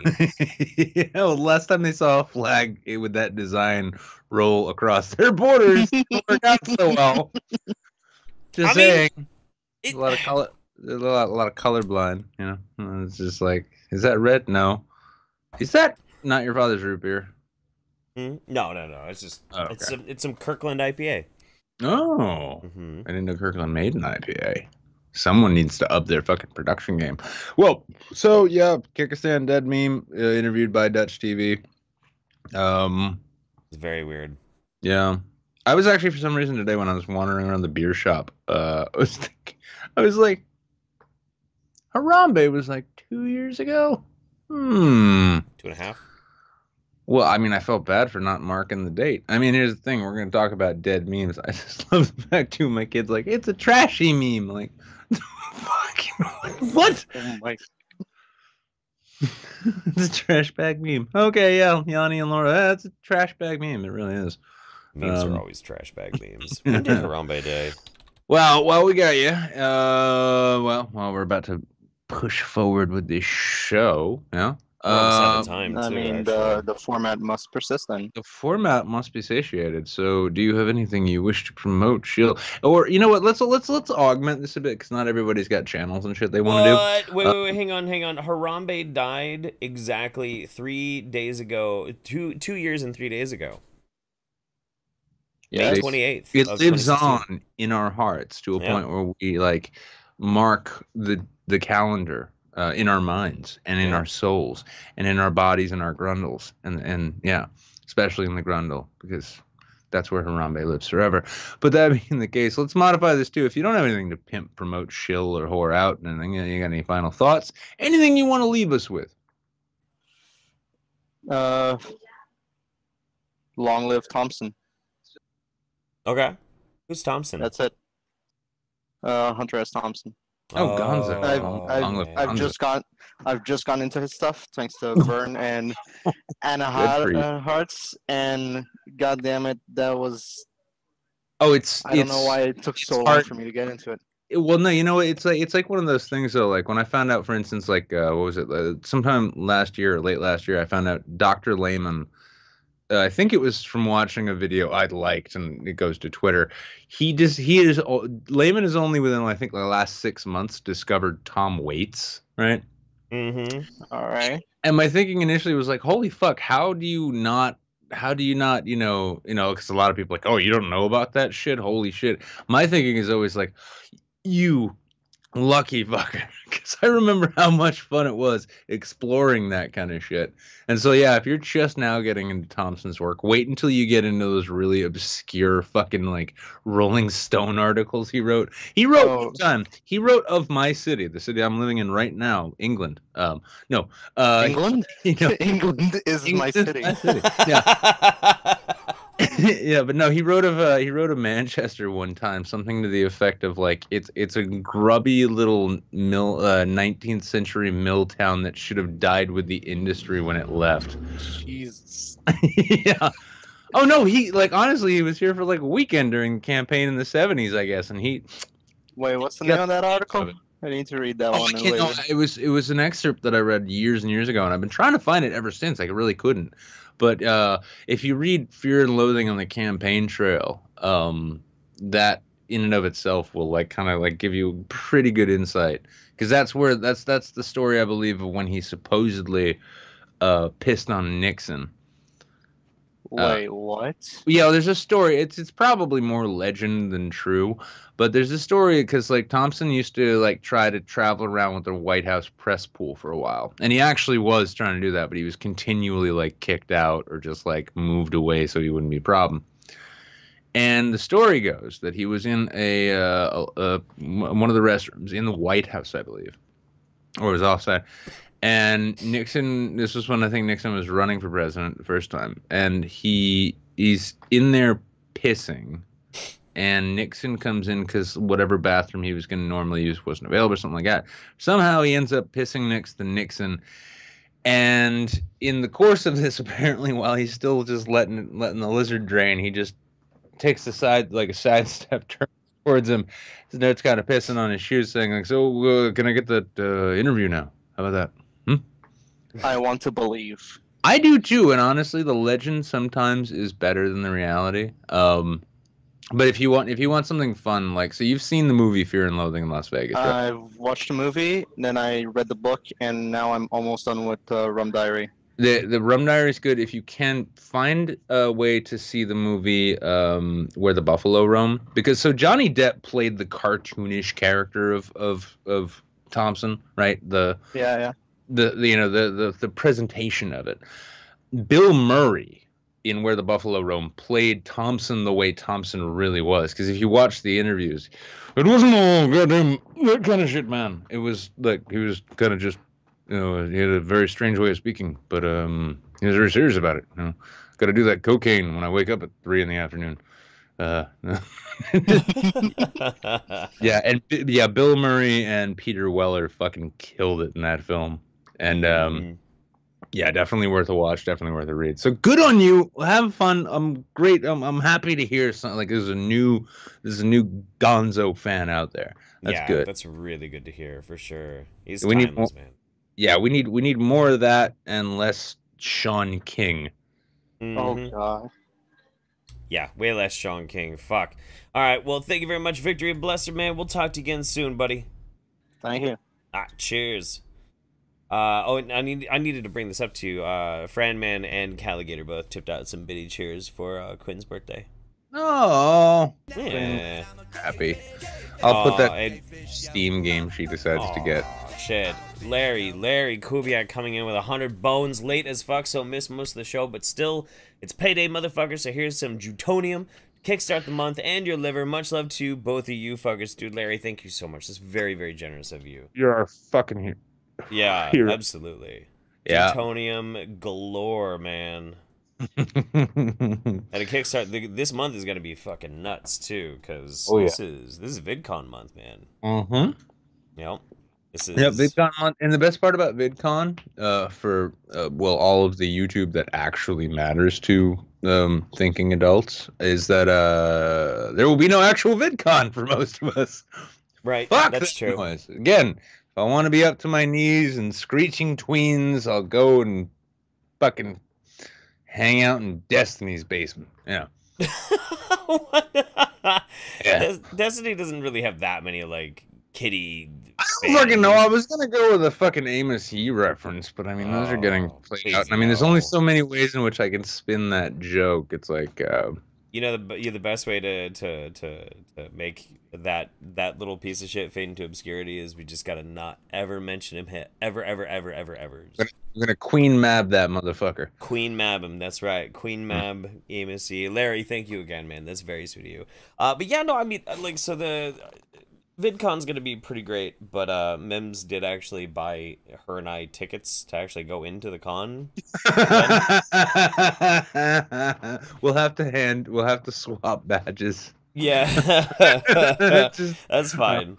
I'll show up with my badge from last year. Yeah, you could try. Mostly because she's friends with Ash Hardell, and she's gonna be doing a panel, and Mims really wanted to go see her, so that's cool. That's fine.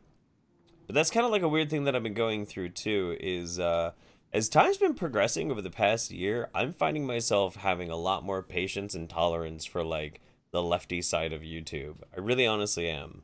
Well, yeah, I mean, yeah, well, I mean, there's been enough noise and there's been enough madness, right? Especially within like the edgy right, yeah. Mm-hmm. Like, I mean, it's pretty easy to suss out a worthwhile conservative commentator from just some edgy fucking dipshit who's like, "Hey, I'm gonna be a brash fucking dickweed, and then I'm gonna chuckle about like the shit I say and defend it with free speech in the same way the 7 or 8-year-old says the word fucking penis when there aren't adults around." Like, yeah. No, I mean, yeah, a lot of lefty YouTube is still garbage. I mean, H-Bomber guy, as far as I'm concerned, despite that brilliant fucking video on Sherlock, which I love that fucking video. You still don't like that guy? He's a bit of a dick. It's not like I don't have an active dislike of him. He just strikes me as like a smarmy kind of cunt, and I'm a bit of a smarmy cunt myself. His videos on the Golden One was amazing. Soy Boys was amazing. Like, some of them are really, really good. But then he gets to some of them. It's not an active dislike. I think it's more one of those things like if he and I were in the same room, the arrogance levels would be too much. Oh, everyone, okay. Right? Yeah. Okay. But I mean, no, I mean it's funny seeing Dave Sherratt come back, because like last time I talked to him, I was like, dude, you pump the brakes a little bit, man. I've been your best. I'm like your only friend left. Come on. Yeah. And like Christy Winters is not gonna back you up one day. She's not now. She's as wretched and miserable a piece of shit as she's always been, and that's not going to change. But I mean, you know, like I'll say this much: I love seeing Tim Blake lead the way. I have a very large appreciation for, and also a huge crush on ContraPoints. I can't help it. I have to just admit it at this point. I have a crush on ContraPoints. I do. Well, I mean, this is the way it was always destined to go, though. Your crush aside, is this like, you know? I mean, so it's the fucking pendulum effect, dude. I mean, I was saying in my Patreon stream yesterday, like one of my biggest disappointments with the whole weirdness of like online politics shit. I was really hoping with all the social justice madness that was going on years back, that we'd see like a backswing towards the sort of anarchist, like libertarian individualist style of things, which isn't even my bag. I just prefer that over a bunch of pudgy fucking dipshit racists who believe that they can actually carve out a space in North Dakota where they can live free of darkies. Yeah. these kids can go fuck themselves. So it's Yeah. a natural progression. All right, I'm gonna catch up real quick, and then we're gonna wind this down. El Rey de Queso has subscribed with the Prime subscription. Thank you very much. Appreciate you. Rhino says, last chance to get your favorite burrito or eaters merch. That's true. Rhino randomly made T-shirts of himself. Rhino, DM me on Discord, and I'll put in the description of this once I put it up on YouTube. And then Vergion sent us about 50 bits with some Mr. Destructoid. And other than that, ladies and gentlemen, we have been your YouTube Saints, midweek Saints, for May 31st. It's June tomorrow, so I hope everybody's ready for that shit. It's gonna be fucking great. Let's get all the summer adventures in. But be sure to check us out on Sunday. Yep, catch us out on Sunday. Also, keep your eyes peeled towards the latter half of this month. We're going to have probably a bit more content spilling in from VidCon, be it... 360 camera! Woo! We'll try and cram a few more degrees in there. And also, and this is something of a plan, I guess, Jeff hatched with his wife there. In August, there will be a West Coast wizardry going on. Yeah, I'm gonna drag Nick out here to the West Coast, and we are going to live stream from what I'm told is a series of rather bizarre parties. So yeah, it should be good. Yeah, it's gonna be awesome. All right, goodbye, everybody. Goodbye. Have a fucking fantastic time. We love you guys very much. See you next time. Bye bye.